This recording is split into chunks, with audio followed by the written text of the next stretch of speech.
Today I thought I would give you guys an update on my crayfish breeding operation. Oh, look at that little crayfish baby. Oh, he's so cute. That's a baby Mexican dwarf crayfish that was born in this tank. And as you can see, he is eating a nom nom. One of them high calcium veggie pellets that I like to feed. Oh, they're so adorable. Oh, hello. Hi there. Another one.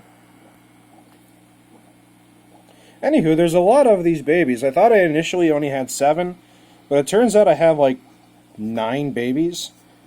And there's Mama Cray chilling out, getting a break from the kids.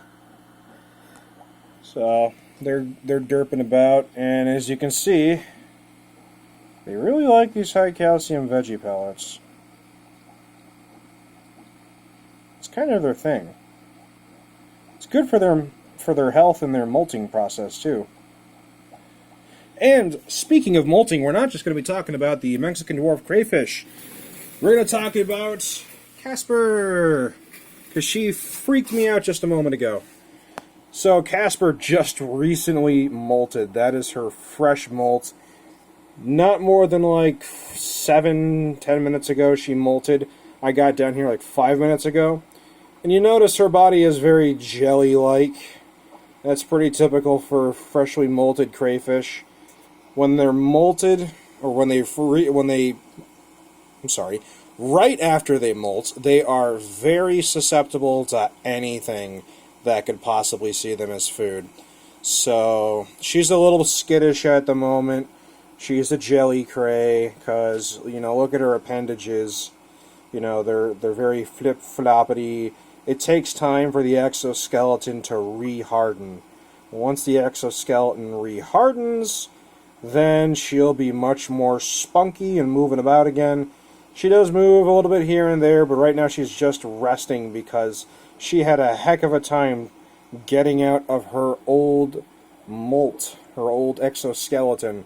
That's a lot of stress for a crayfish, and she is still growing. She's getting bigger. When I got her, she was just a little bit smaller, but this is her second molt since I've had her. Had her for over a month now. She's already molted twice, which is a little more than I would like to see. But I do feed her high calcium veggie pellets, and I have hard water with a lot of calcium in it. As you can see, she is moving around. She'll get her footing eventually. But when I originally saw her, I was like, oh my god, Casper, what happened? Because she was all like flippity-floppity, and I'm like, oh yeah, crayfish are kind of like jelly when they first molt, or right after they molt. So she's going to need some time to feel better, but, you know, the life of a crayfish. Speaking of crayfish, here my little popcorn. And I call them a little popcorn because if you notice, they're always flipping about, especially during feeding time when they haven't eaten in a while. They'll all gang up on a single veggie pellet, and they all want the nom nom, and they pinch each other, and then they pop up and float away. And I have an Instagram specifically for my aquatic buddies, if anyone's interested. I'll put a link in the description eventually. But yes, I have an Instagram specifically for my aquatic buddies. No pictures of me, just the little fishies and the snails and the shrimps and the crayfish and all that. But someone on the Instagram, when I had a video of it, said, they look like popcorn. And I'm like, oh my god, you're so right. They look like little popcorn when they come and get your food. Oh, they're so cute at this age. But yeah, they're all hungry little guys. But they're fed well. I put a bunch of veggie pellets in here. Oh, one just popcorned. Oh, see? They popcorn. Oh, there they go again. But yeah, they'll do that like in unison when they first get the food. So I have to give these guys a lot of food. They are so hungry, and they are growing so fast. So they're going to need a bigger tank. I'm planning on putting them in a 55-gallon and then going from there, because this is a 10-gallon, and sure, for the initial beginning of their life, it's fine because it's a sponge filter. Sponge filter is good for newly born invertebrates, but they are getting bigger, and they're going to want more room. So, I will be transforming my wild fish tank into a white specter crayfish breeding tank. What am I going to do with the wild fish? Well, first I will have to contact the DNR and see what I can do with them. But if I'm lucky and if the DNR is okay with it, there's a Bass Pro Shop about an hour away from my house, and they've got a multi-thousand-gallon tank that they have a bunch of wild species of fish. And I think my wild fish would do well with them. They've obviously, gone through, not hospital tank, but quarantine tank procedures. They've been adapted to tank life, and they're getting big enough to where, they could probably do well in a big tank like that. So I'm gonna check with the DNR, and then I'm gonna contact the store, see if they'd be willing to add some more native species to their collection, because that's what their tank is about. It's a bunch of huge fish like catfish and bass and this and that. The red-eared sunfish, the bluegills, etc. will be really big eventually. I think it'll be perfect for them. So I'm going to rehome those guys first, because I do care about all my little aquatic buddies. But these guys definitely need a new home soon.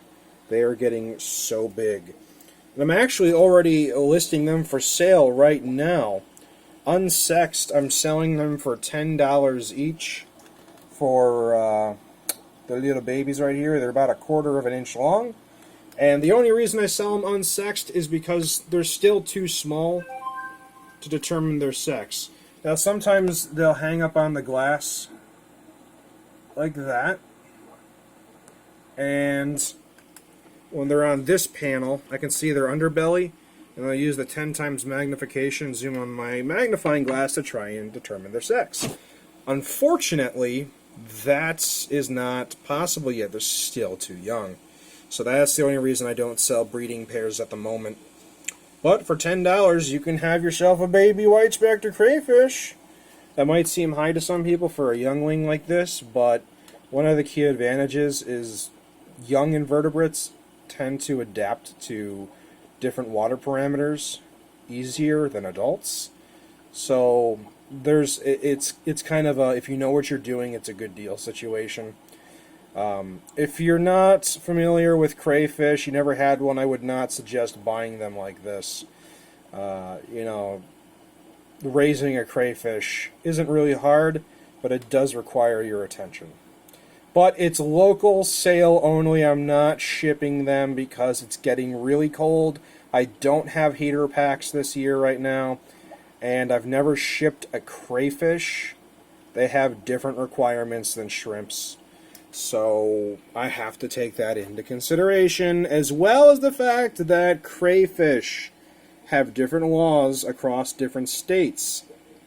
You got to be really careful about that. So unfortunately, these guys, local sale only. I'm about an hour south of Chicago.